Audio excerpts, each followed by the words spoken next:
Hi, everyone, and welcome back to the Better Bookkeeper Show. I'm your host, Lynn Talbot, and I help independent bookkeepers and bookkeeping firm owners build profitable, sustainable businesses that actually give you financial freedom. I know what it feels like to be buried in client work and wonder if you're ever going to get off that hamster wheel. I know what it's like to work those 60-hour work weeks and try to figure out, how did I get here? Why am I chasing payments? And how am I going to get out of this work cycle? That's exactly why this episode matters. Today, we're talking about why every bookkeeper should treat their business like an asset that appreciates over time, an asset that you could add things to and it will grow. Now, let me ask you a question. Have you ever thought about what your exit strategy looks like? Maybe you think, well, Lynn, I just started, or I don't know when I'm going to exit. That's going to be 10 years. I don't want to worry about that right now. I'm enjoying my bookkeeping company and all I want to do is grow and run it. But here's the truth. The best time to prepare for your business for sale is not the year before or 2 years before you think about selling it. It's actually 3 to 5 years before you think about selling it. So you may not even be in that realm. You may not be thinking about selling it at all. But things change, things happen, and you never know when that opportunity might arise. So in this episode, we're talking about, well, how do you prepare your business so if that opportunity does arise or it comes quicker than you think, your business is ready and you will get the value that you deserve from your business. So running your business as if you're going to sell it in 3 years, that forces you to get serious about your structure.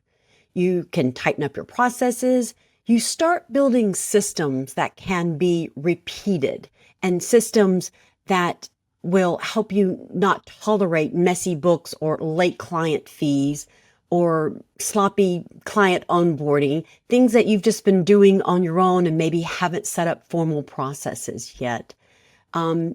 Because you're going to start thinking about, and eventually an outsider is going to come look at your business and say, well, why are you doing it this way? Well, this is a better way. So you need to start thinking about, is there a better way? Is there a more efficient way that I could do some parts of my business to drive the value higher than it is right now? And when you do that, guess what? You've just made your business stronger, even if you never sell.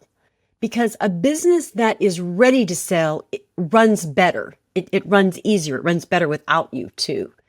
So today I'm going to show you why thinking like a CEO rather than just running a bookkeeping company or being a bookkeeper can completely change how you run your business today and make it worth more in the future.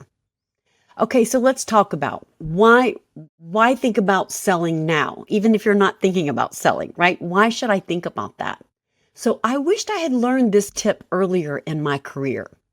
You should be running your bookkeeping and accounting business as if you're going to sell it in 3 years. So let me repeat that. I want you to think about this, because if somebody had told me this 3 or 4 years into my business, it would have saved me a lot of trouble. It would have increased the value of my firm earlier, and thus, by the time I sold it, increased the value as well. So here it is again. You should be running your bookkeeping and accounting business as if you're going to sell it in 3 years. And we talked about this. Here, the secret is a business that's ready to sell is a business that's easier to run. It's more profitable, it's smoother, it's less stressful.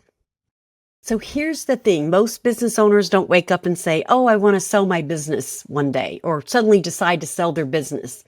It just doesn't happen like that. Selling is a years-long process. You have to lay the groundwork now. Even if you're not thinking about selling, you have to lay the groundwork now. So when you decide to sell, everything's prepared and the business is operating properly and you will get the value that you need. So that's why I tell people, run your business like you're thinking about selling it in 3 years, even if you're not. So start looking at your business from a buyer's perspective. When you start doing that, you start seeing maybe some things that you could be more efficient at. You start looking at those inefficiencies and grabbing a hold of those. So when buyers look at your business, they're really looking at risk, right? They're looking at your business like it's an investment. This is an investment. They're buying your client list, your clients, and the processes, the pricing, everything. So they're looking at, well, where's the risk? So here are the types of questions that they're going to ask. Can this company survive without the owner? Can your business survive without you if you went away for a month? Is it structured in a way that others can step in and handle some of these key roles? And number 2, are clients locked into contracts or do they leave whenever they want? Number 3, does one client make up maybe 30% of the revenue? Or do you have one employee that manages about 30% of the revenue or clients? So think about that for your business. And number 4, what type of systems and processes are in place? Are they documented? Do you have, operational procedures? Or is everything still in your head? I understand that because usually you just answer questions and move on in your bookkeeping business and do what you need to do to keep it running.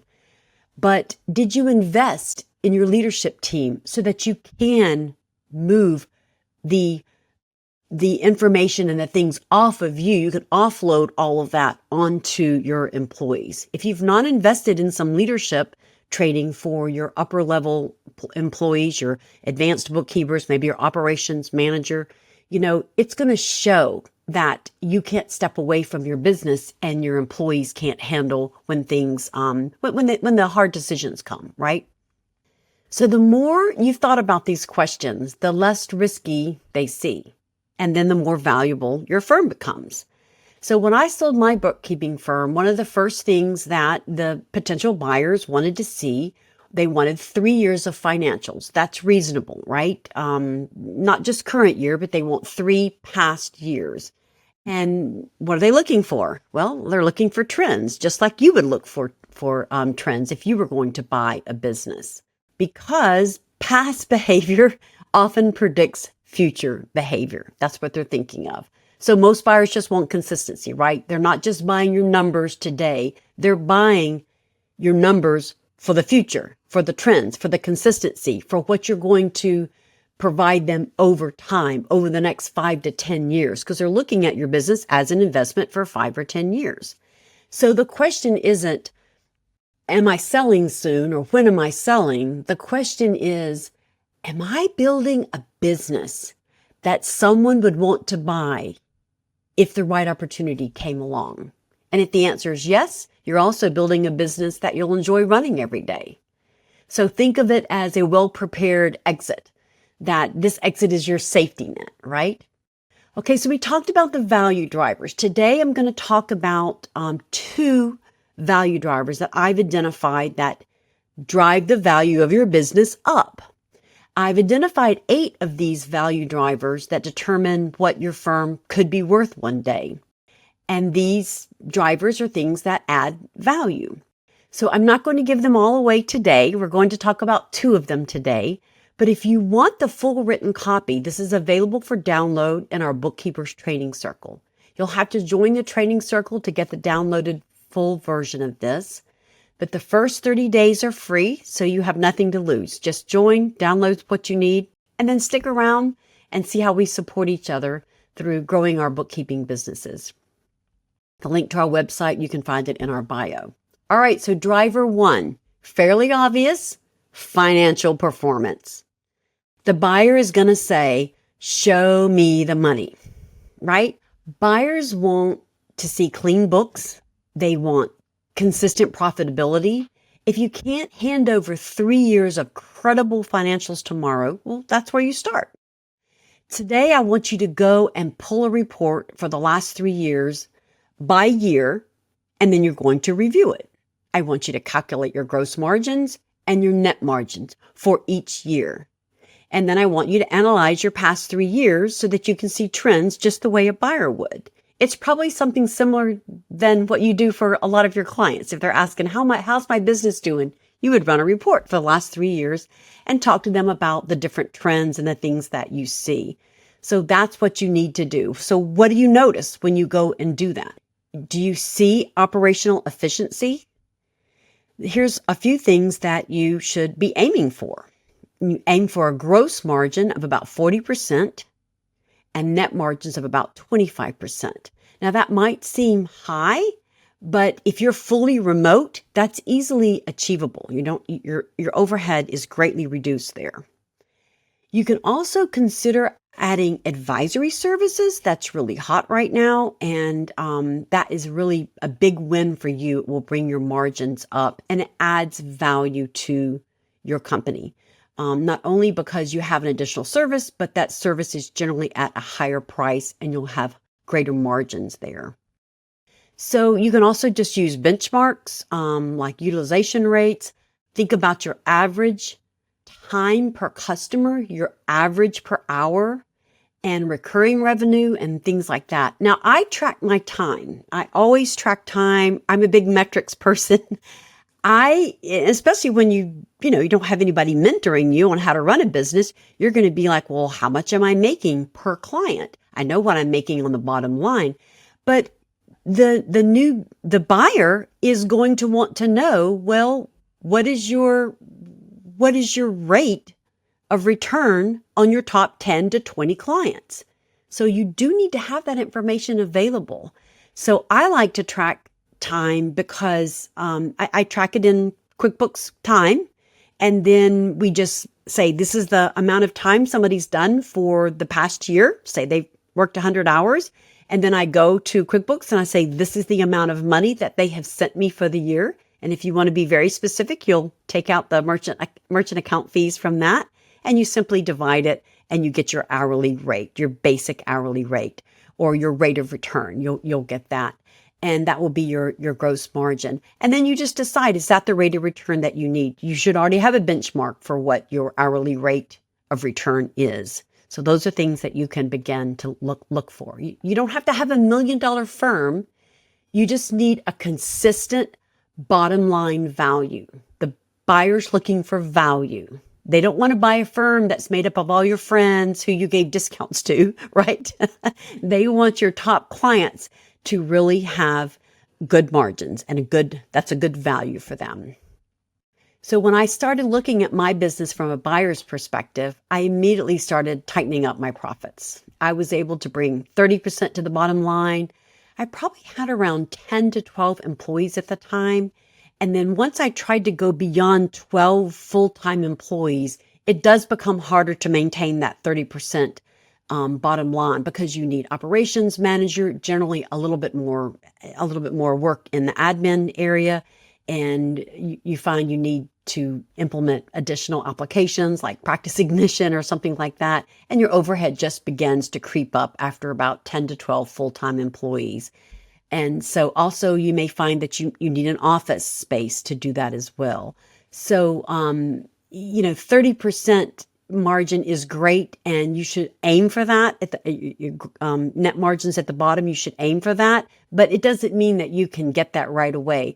You have to pay your employees fairly. And so, prices have gone up, salaries have gone up. So it may be that you are able to bring 25% to the bottom line. That's still very strong. That's what you should aim for, between 25 and 30%. Okay, so that was the number one driver, financial performance, right? Let's talk about value driver number two. And this is your growth potential. Your future is worth more than your past.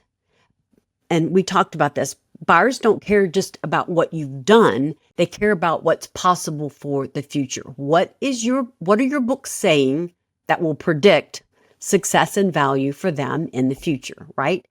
I like to think of it like this, and maybe this will help you. Think of it like buying a house. Sure, the kitchen matters and maybe there's an outdated bathroom, but what excites a buyer is knowing that the house has good bones, right? It's got good structure. They can build an addition onto it. They can remodel. They can upgrade. They can increase the value, just like a house. That's what you're building with your business. You're building an asset. Sure, you're working every month and you're bringing home income, but you're also building a business. Don't forget that not only are you, able to bring, let's say, $80,000 or $100,000 to the bottom line every year, but what if you could sell that in 5 years or 10 years for $1 million, just like your house? Keep investing in it, upgrading, looking at it. Does it have value? Think of it just like a house. Can people add on to it? What is the roof? What is the foundation like? And when things start crumbling, it's time to update. It's not a problem. You just need an update, right? So here are 6 things that I've identified that maybe can help you with identifying growth potential. And one of them, the first one is niche specialization. Now, when I first started my business, I didn't have a niche because I was like, oh, everybody needs bookkeeping. I can do everybody's books. And I just take everybody, not realizing that there's a vast difference between a nonprofit and, job costing for, construction workers and just a regular service oriented and even a legal firm. Very different. So I encourage my mentees that I'm working with to try to find a niche. It doesn't mean that's the only client you have. It just means that you're going to specialize this, and maybe 30 to 40% of your clients fall in that niche.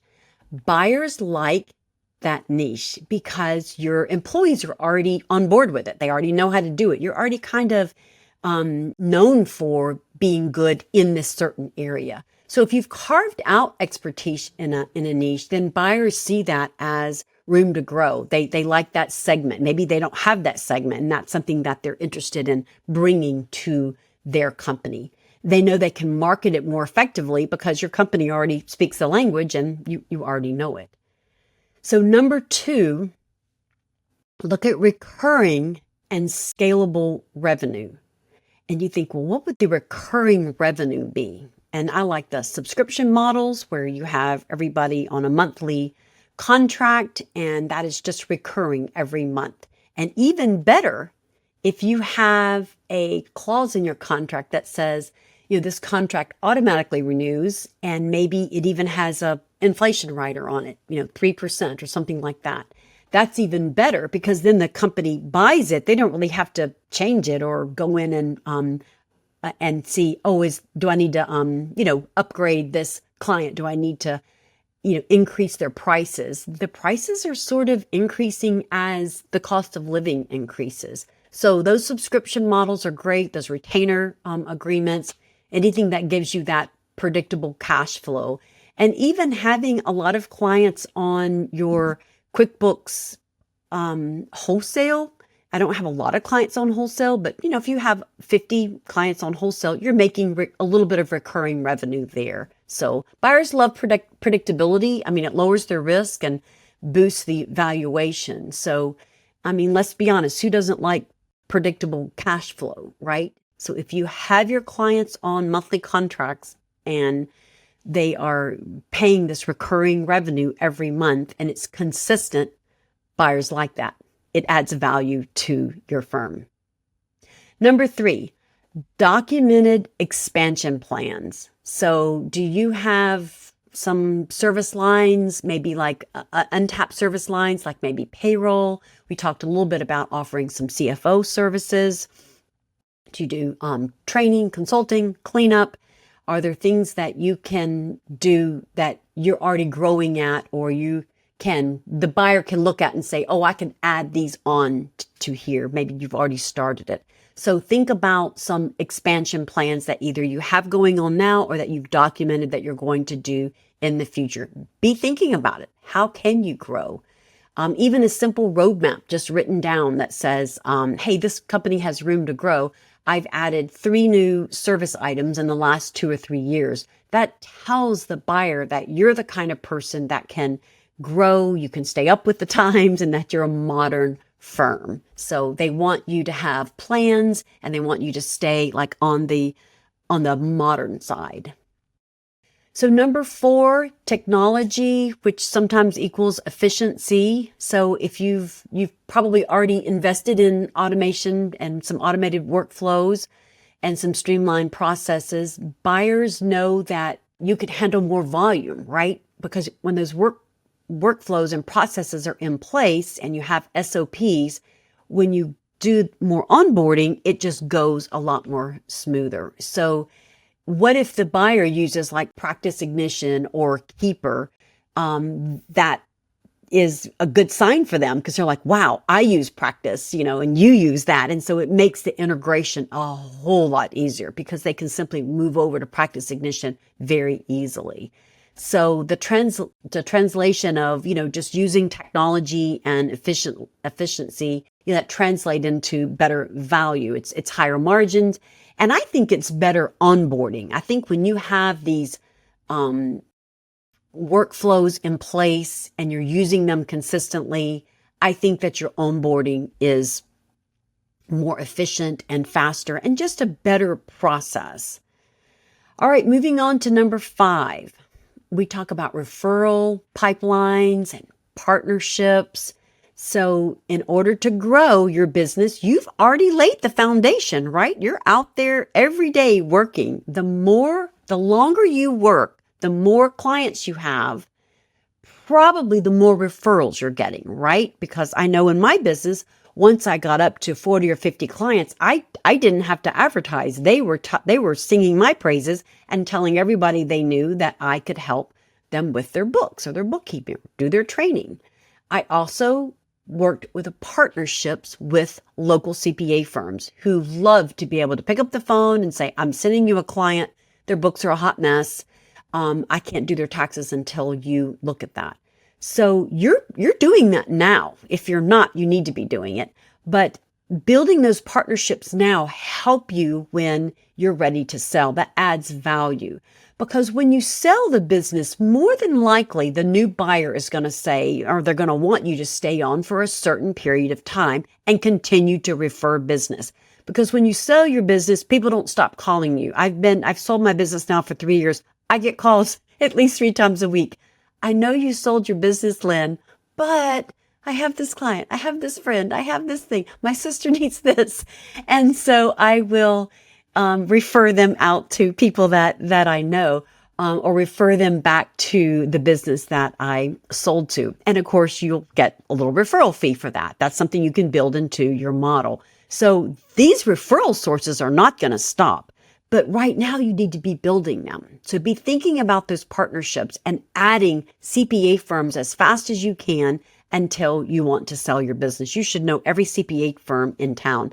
And then all of your clients, all their CPA that they have, you should get to know them. You should send them information about your company, about your pricing. You should be emailing them and letting them know that you're open for business and that you have capacity to take more clients and you love to work with them.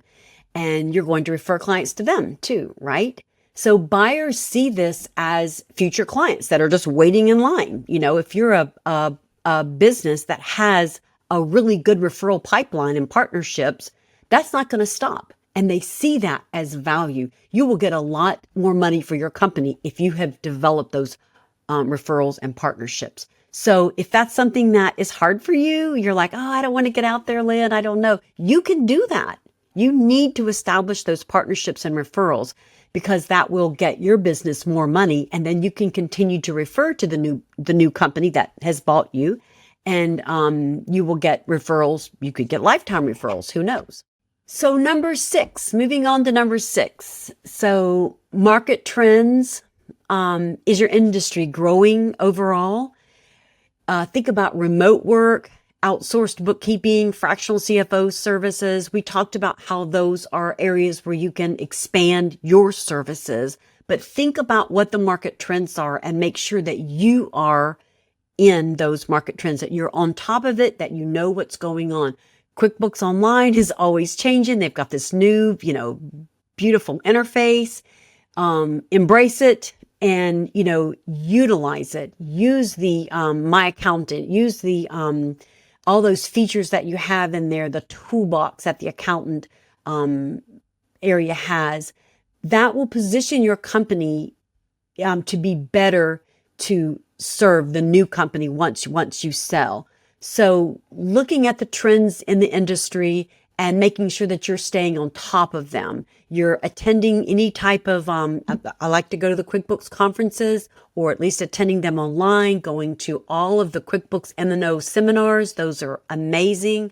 Following people on Facebook, following the Intuit groups, Hector Garcia, people like that, that can keep you up to date with the trends. You need to stay ahead of the trends. You can't wait for the trends to happen and then scramble behind them. You want your clients to know, and you want your buyer to know that you are ahead of the trends. So those are the 6 things that can help you with your growth of your company. And I hope I've given you a lot of information about the things you can start working on today. Hopefully your head is full of all this activity, and you're going to go back to your company and try to implement some of those. So let me ask you this question.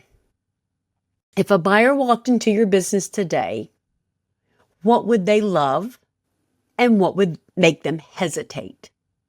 So that's your homework for today, is to go in and look at your business like a buyer and say, how can I tighten up these things? How can I take the 2 value drivers that we've discussed today and all of the ones in between?